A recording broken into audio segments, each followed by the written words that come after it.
নমস্কার বন্ধুরা, আজকে শেয়ার করব পটলের রেসিপি। পটল যদি খেতে ভালো না লাগে, ইউনিক পদ্ধতিতে একবার রেসিপিটি বানিয়ে দেখুন। তো চলুন শুরু করা যাক আজকের রেসিপি। নিরামিষ এই পটলের রেসিপির স্বাদ এতটাই দুর্দান্ত হবে যে স্বাদ কিন্তু মুখে লেগে থাকবে। তো এখানে আমি 250 গ্রাম পটল দিয়ে আজকের রেসিপিটি তৈরি করছি। প্রথমেই দুই সাইড অল্প অল্প করে কেটে নিয়ে উপরের যে লেয়ারটা আছে এভাবে ছুরি দিয়ে আঁচড়ে ফেলে দিতে হবে। আপনারা চাইলে কিন্তু বটি দিয়েও কাজটা করে নিতে পারেন। এই রেসিপিটা তৈরি করার জন্য কিন্তু পুরোপুরি খোসা ছাড়ানো যাবে না। উপরের যে পাতলা লেয়ারটা আছে এভাবে ছুরি দিয়ে তুলে নিতে হবে। এখন সমস্ত পটল ঠিক একই রকমভাবে আমাদের কেটে নিতে হবে। তো দেখতেই পাচ্ছেন বন্ধুরা, আমি পুরো পটলটার উপরের পাতলা লেয়ারটা খুব ভালোভাবে তুলে নিয়েছি। এবার এই পটল খুব ভালোভাবে আমাদের ধুয়ে নিতে হবে। এখন এখানে দেখুন একটা শিলপাটার উপরে আমি পটলগুলো নিয়ে ঠিক এরকমভাবে একটু থেতো করে নিতে হবে, যাতে পুরোপুরি পটলগুলো ভেঙে না যায়।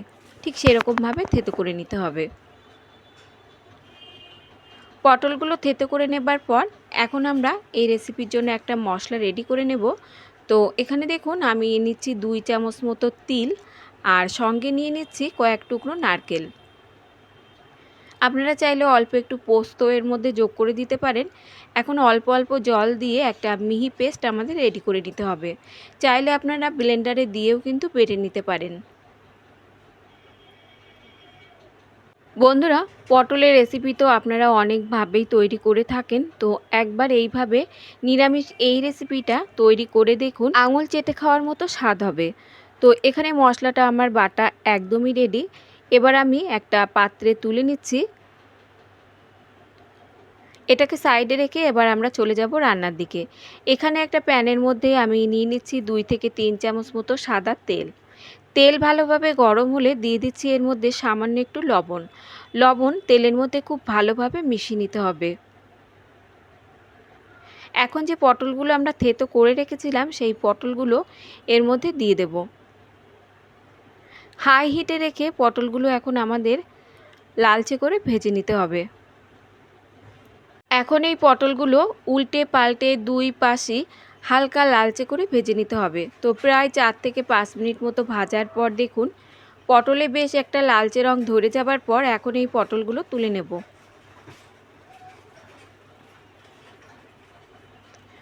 পটল তুলে নেবার পর এখন এই তেলের মধ্যে দিয়ে দিচ্ছি আদা আর কাঁচা লঙ্কা থেতো করা, দুটো কাঁচা লঙ্কা, আর এখানে আমি 1 ইঞ্চ মতো আদা থেতো করে রেখেছিলাম সেটা দিয়ে দিলাম। এখন লো টু মিডিয়াম হিটে রেখে আমাদের মশলাটা কিছুক্ষণ নাড়াচাড়া করে ভেজে নিতে হবে।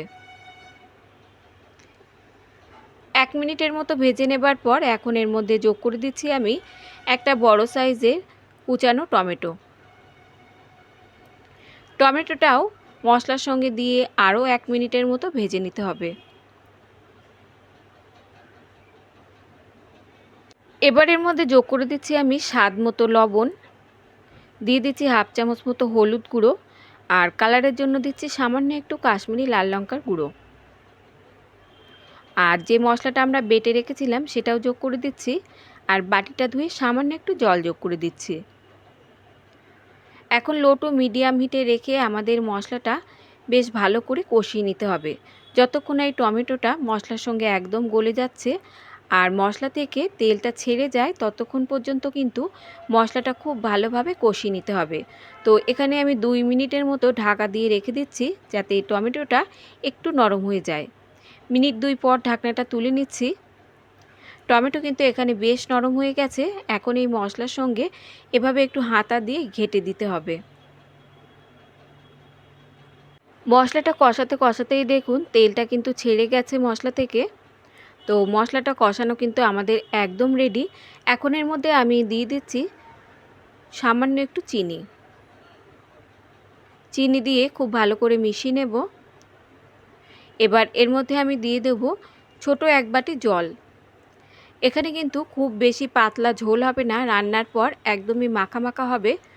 তো সেই বুঝে কিন্তু জলটা এখানে যোগ করে দিতে হবে। জল দিয়ে ভালো করে মিশিয়ে নিচ্ছি।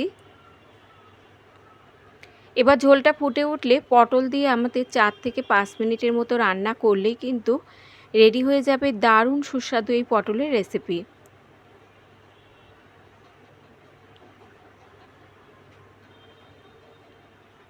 এখন ঢাকা দিয়ে রেখে দেবো 4 থেকে 5 মিনিটের মতো।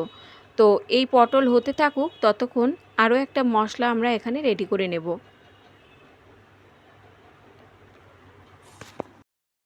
এখানে শিলপাটার মধ্যে আমি গোটা গরম মশলা দিয়ে সামান্য একটু জল দিয়ে বেটে নিচ্ছি।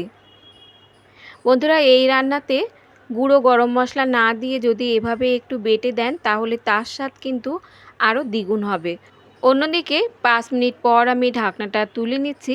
পটল কিন্তু এখানে খুব ভালোভাবে সেদ্ধ হয়ে গেছে। আর নামানোর আগে দিয়ে দিচ্ছি আমি বাটা মশলা। ভালোভাবে রেসিপির মধ্যে মিশিয়ে নিয়ে 4 থেকে 5 মিনিটের মতো ঢাকা দিয়ে রেখে দেব, যাতে এই বাটা মশলার ফ্লেভারটা রেসিপির মধ্যে খুব ভালোভাবে মিশে যায়। বন্ধুরা, নিরামিষ পটলের এই রেসিপিটা যদি এভাবে কখনো না বানিয়ে থাকেন, একবার বানিয়ে দেখুন, বাড়ির ছোট থেকে বড় সবাই কিন্তু আঙুল চেটে খাবে। তো আজকের রেসিপি যদি আপনাদের ভালো লাগে, একটা লাইক আর সাবস্ক্রাইব করে আমার পাশে থাকার অনুরোধ রইল। আজ তাহলে এই পর্যন্ত বন্ধুরা, দেখা হবে অন্য কোনো রেসিপির সঙ্গে। ততক্ষণ সুস্থ থাকবেন, ভালো থাকবেন, আর সম্পূর্ণ রেসিপিটি দেখার জন্য সকলকে ধন্যবাদ।